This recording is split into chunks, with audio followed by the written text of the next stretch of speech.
Choosing the right stateroom for your Princess Cruise could make or break your trip.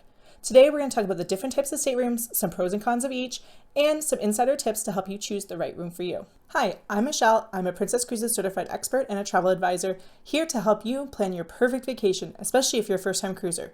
So today, I'm going to break you down the steps on how to choose that perfect stateroom just for you. Step 1. Choose your type of stateroom. I have a whole video that really breaks it down on what each stateroom has, as well as which ships have which stateroom, but for this point, we're just going to breeze over and just give an overview. So the first stateroom is an inside cabin or an interior stateroom. We cruise with this. This is what we prefer. We like the darkness and we like the budget friendly. So if you are looking for a budget friendly room, go with an interior. However, remember, there are no windows. You are not going to see out. They're a bit on the smaller side, smaller than any other stateroom, and tend to, if you want to get the cheapest room, not be in the best locations.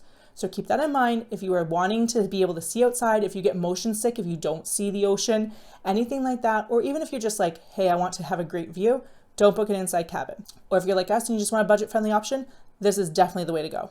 This is also a good option if you're doing like a shorter cruise, like a 3 or 4 day cruise, or if you're cruising solo because you will pay a single supplement fee. On the new Sun and Star Princess, they do have single rooms, solo rooms on those ships. So they might be great options for you if that's what you're doing. The next step up is an ocean view, and I don't usually recommend these because you don't always get the best view from them. You get the natural sunlight, but you don't really get too much of a view. The windows don't open, you don't get that fresh air. And honestly, for the price difference, I don't suggest going from an interior to ocean view. You're better off paying for a balcony, which I'll talk about in a second. We did have an ocean view on another ship, a different cruise line, and I loved it, but we lucked out and actually got it for cheaper than an interior cabin. So for us, ocean view's just not really worth it. But if you want a window and you don't want to have a full balcony, or you just want a little bit of natural light, maybe an ocean view is for you. The most popular stateroom is a balcony.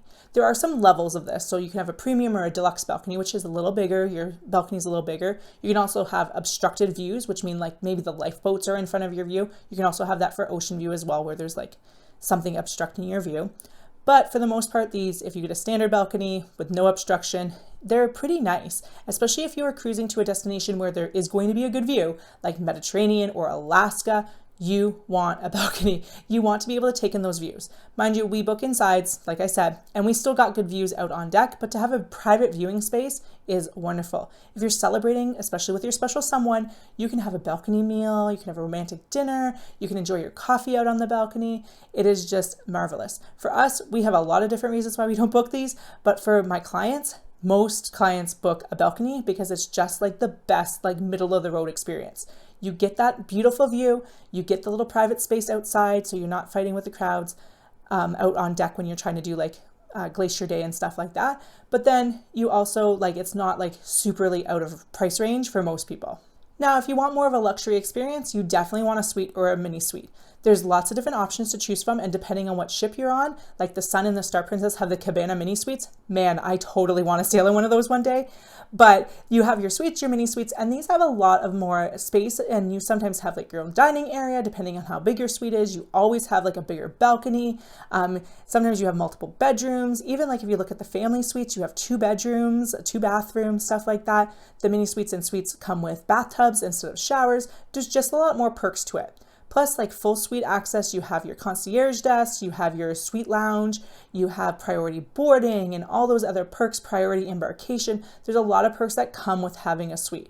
These rooms are perfect if you're celebrating something. Maybe you're retiring and you want to celebrate that, or it's your 60th birthday or your 40th anniversary, your graduation, any of those like big celebration, wedding, that kind of things, honeymoons, your vow renewal. This is the time that if you're usually in like a more of a budget balcony room, you'll want to splurge on a suite. Get it all, because it is magical to be able to have access to all those like premium amenities and stuff like that. And when you're celebrating something, you kind of want a little bit extra. If you've cruised before, let me know in the comments what you usually book. And if you're new to cruising, let me know in the comments which sounds the best for you.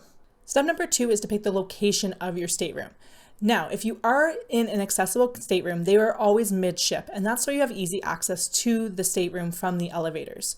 If you are prone to motion sickness, definitely do midship. If you want the best experience, I highly recommend midship. It just gives you the most smoothest ride. It has easy access to stuff, but you do want to watch out for location, which we'll talk about in a second.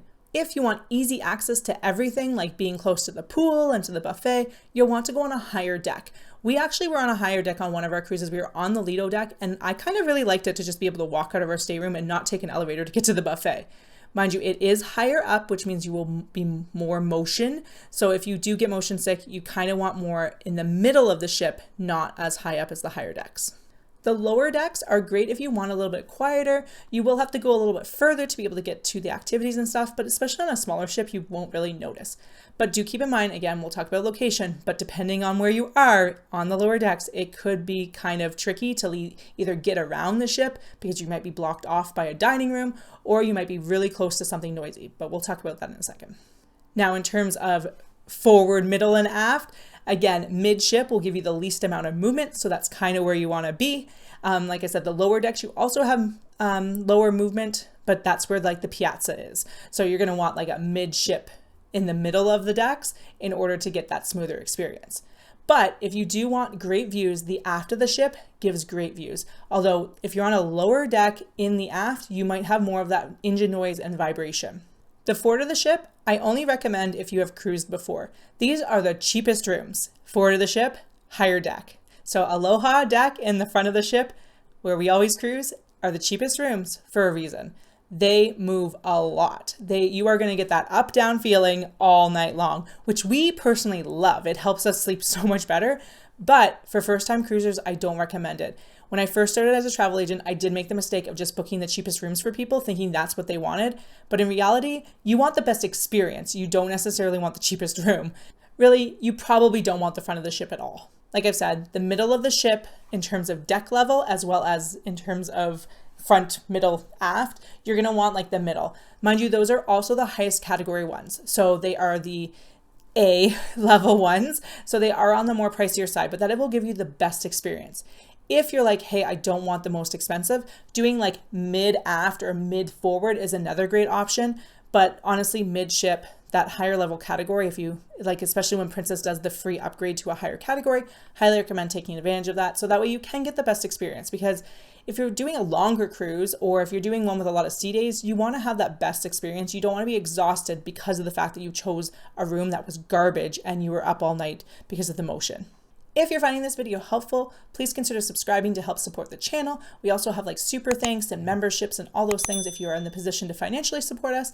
We appreciate it. We post videos all the time. I'm in the comments constantly answering questions. I also have a private Facebook group if you really want to get to know us better and in-depth information about destinations, experiences, all these kind of tips and tricks. All that's in there. Also, we do hosted group cruises. Our Mexico cruise, unfortunately, is full, but we have a Alaska one coming up in 2026. So if you're interested in any of that, all the links are in the description. Go check them out. And let's continue. Step number 3 is to avoid noisy areas. You might be saying, but Michelle, how do I know what's noisy? Deck plans. Research your deck plans. That like you need to know kind of what venues are where. For the most part, if you go to the deck plans, find the stateroom you're thinking of booking, go a deck above it, a deck below it, and kind of looking around the area. You want to make sure that you're not above or below anything like the pool, a restaurant, the buffet, bars, the theater. If you are above the theater, I hope you like music. Anywhere near the piazza, like too close to the piazza, you will hear music. You will. We experienced this on a different cruise line, on a different ship. That we booked a guaranteed stateroom. So if you book a guaranteed stateroom, you are going to get whatever is left over. So if you are letting Princess pick your room, I do not recommend doing this ever anymore. You get what you get. And so you can sometimes get a stateroom that is a horrible location. And that's what we got. We got one that we're like, oh, this is convenient, close to the elevators. But then we heard music all night long. Made it very difficult to sleep. We go to bed pretty early so we could get up pretty early. And it kind of didn't ruin our cruise, but it made the cruise experience not so great. And we were on the ship for 13 days. So highly recommend taking a look at those deck plans. Also paying attention to crew areas. Are you close to a crew corridor, like a crew elevator? Are you close to laundry facilities? They have limits on when you can do your washing and drying and whatnot, but you still might be like, if you'd like to sleep in, you still might be out of luck in terms of noise if you are like right beside the laundry facilities. If you're finding this overwhelming, consider hiring me. I work with Canadians and Americans in most states and provinces. There are some exceptions, but I will find you the best stateroom to get you the best experience based off of what your requirements are. But yeah, that's just a sales plug. But anyway, if you are looking to do it on your own though, make sure you check out those deck plans. That's the best way to see where your room will be in case it's a noisy location.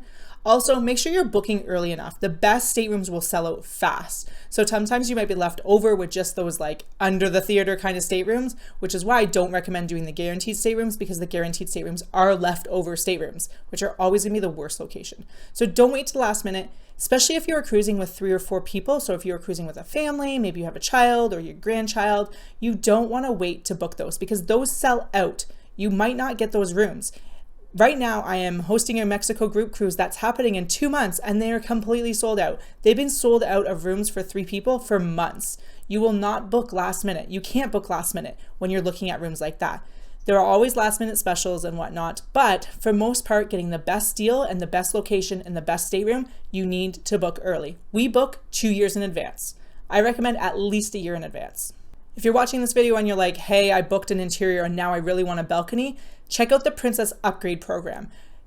Can't guarantee that you will actually get, 1, an option to do this, because if the cruise is sold out, the cruise is sold out. And 2, there's no guarantee that your bid will be accepted. Don't rely on this. And again, you get what you get. So you might have booked an interior in the midship, middle of the ship, in the middle of the ship, just where you wanted it. And then you do the upgrade program and you get a balcony like aft, right where all the engine noise is. So like you don't always want to do this, but you can use it as an option. I always recommend booking the stateroom that you want. Don't rely on the Princess Upgrade program, but it is an option if you've already booked a room and you're like, actually, I've changed my mind and I do want something else, but it's already past final payment, or you just don't want to pay that extra money because maybe the prices are really out there and you're like, you know what, I'm willing to take a chance with the Princess Upgrade program. Go ahead and place your bid and see if you can get a better stateroom, but don't rely on that. Don't go into your cruise being like, I'm just going to book an interior and then bid for a balcony. You cannot be guaranteed that you will get that balcony. And like I said, you might not even get a great location. Like I've said, give this video a thumbs up and subscribe if you found it helpful, and go check out this playlist here where it's all about how to plan your cruise. This is all before your cruise is even booked. Go check out that playlist because I give you some great instructions and great expert tips in there.